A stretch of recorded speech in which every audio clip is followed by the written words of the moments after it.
got my shopping done, trying to avoid people. Not as easy as it might seem around here. Yeah, warm day again. Plenty of people out and about. I'm quite surprised how busy it is. It's much busier here on a Wednesday than it has on other days. Tried to, I went to the service desk trying to get, I was charged full price for some chocolate bars, Chiquitos, last week, and I was sure they were actually discounted. They always discount them by 50% on a rotation, and I never buy them at full price. They're, you know, they're non-perishable, so why it's crazy to pay full price for something like that. Unfortunately, I bought four of them, and they charged me $2 rather than the $1 I thought that was the actual cost. And I queried it, and they said no, it wasn't on special last week. I think that's total bullshit, because I do look at those signs pretty carefully. I think they'll let me through.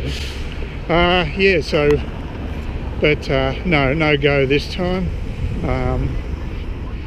You know, I don't necessarily trust the old supermarkets to be in my interest at the moment. I think they're doing quite well. They're one of the few areas of the economy that's actually doing very well. Everybody's got to eat, and I think there's less specials now than there was, and I think that their bottom line has actually improved. So, one of the few bright spots. Unfortunately, I don't own those shares anymore. I got rid of Woolworths shares years ago when the company was totally mismanaged and they had a big drop in their share price, and just got rid of them. It would have been better to hold on to them. That's the thing about shares, you know, long term.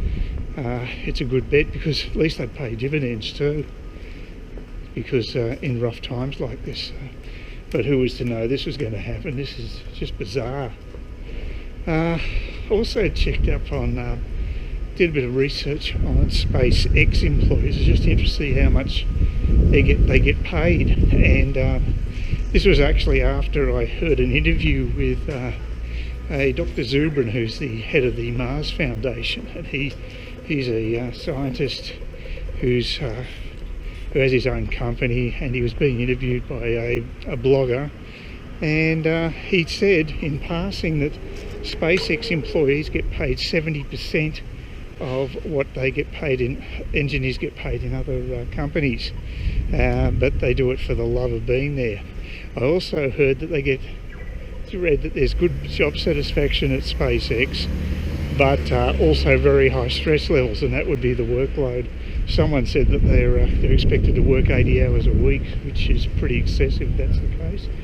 But it wouldn't surprise me, because Musk is a very driven person, and I think he'd expect that of his employees. And it may be one of the reasons why there was that stuff up with the SN3 when it collapsed, that they weren't following the proper protocols with the tests they were running, and it could have been stress related with the employees. So there is a downside to that potentially. I've got no evidence to back that up, but it's just a possibility, I guess, if you're really pushing your staff that hard. You know, things like that can happen. And of course, rocket science is hard anyway, so that's the more logical explanation.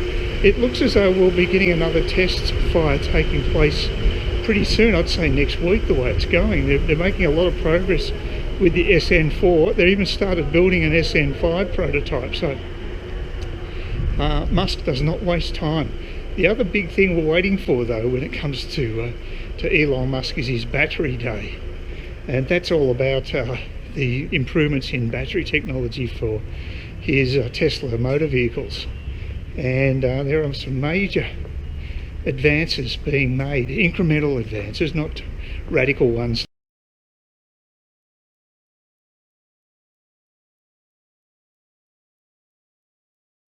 Alright, sorry to bore you with a bit of local news, but the election results have finally come in after quite a protracted period of time, after the council elections were called several weeks back. And my particular division, they have divisions up here in Cairns, is division number 5, which encompasses Parramatta Park. And there were two candidates who were neck and neck with each other as the count progressed. the incumbent Richie Bates, and he was contesting the seat with one of Bob Manning's people, who was Amy Adams. And Amy Adams ended up snaring the seat by 4 votes. 4 votes. I mean, it's one of those rare occasions where my vote actually did count, because I voted for Amy Adams. So if I'd voted for Richie Bates, of course, it would have been 2 votes the other way. Apparently, Richie Bates is not going to contest the election and ask for a recount. I would have thought that would be automatic with such a slim margin, but apparently not. So I'm very happy about that, seeing I actually voted for Amy Adams. Hopefully she'll provide us, Amy Eden, sorry. Hopefully she'll provide us with good representation. So we'll see how it all goes. But there's a bit of boring local news for you, but not so boring for me, seeing it's actually my own member. Yeah, I wasn't quite aware of how fundamental the changes have been to airline travel, how much it's been basically locked down since the coronavirus, but it's much worse than I imagined. I checked out the Jetstar site just to see if I could possibly book any flights, and there's absolutely no flights available until, I think it was, it might have been the 1st of July was the first chance you had of booking any flights. It might have been the end of July, I can't remember, but it was some time off from now, which is quite amazing. And so then I checked out Qantas to see whether there's any flights at all, because I know there are planes coming in here, but apparently they've halved the number of normal flights on most routes, or maybe even more. I've got the information up on screen for you, but I'm just absolutely staggered at how much they've locked down airline travel. Especially domestically, that is really surprising to me. Surely they can come up with some contingency plans where if you're going to be on a plane you have to wear a mask, for instance, and even going to an airport you have to wear a mask. I mean, it's an inconvenience, but it's better than not being able to travel interstate. I find that extraordinary. So I wish something could be done there, because it just seems as they've gone a bit too far, because it is something you take for granted these days, especially if you're running businesses and what have you. People are adapting and using telecommuting and things like that, but it's not the ultimate solution. You know, people still need to see each other face to face for whatever reason. So that quite surprised me, because I've actually booked a ticket to go overseas in August, and looking up the Jetstar site, what I've discovered is, if it had been up until, say, July, I could then possibly reschedule the flight. They're giving credits, but because I booked in August, they're still hanging out the hope that there may be a resumption of flights sometime before then. Trouble is, then I've still, if I don't know where I stand on that flight, you know, and there's a chance I can take it, well, then I've got to also do a last-minute booking of accommodation, and also connecting flights to Vietnam from Denpasar, because the flight is only as far as Indonesia. That's only half of the distance, so I need to book other flights as well. So it's a real pain in the backside for me, and I can't get a credit with Jetstar at this stage. Maybe they'll extend the period that they'll give those credits for. Hopefully that's the case, because right now I'm in real limbo. I can't do anything with that airline ticket. It's totally useless until I've got some certainty of where I can fly. So, you know, if I can't make the connecting flights, I don't really want to go to Bali. So, you know, I'd rather take a credit if I could, but I don't know where I stand at the moment. So, you know, it's a bit of a worry. Priti Patel finally surfaces in radio interview to slap down overzealous police after they threatened to check people's shopping for non-essential items and set up roadblocks to ensure motorists only make legitimate trips during coronavirus lockdown. Northamptonshire police had earlier threatened they may start checking the items in baskets and trolleys. Merseyside police said it will begin randomly stopping cars to ensure drivers are sticking to lockdown rules.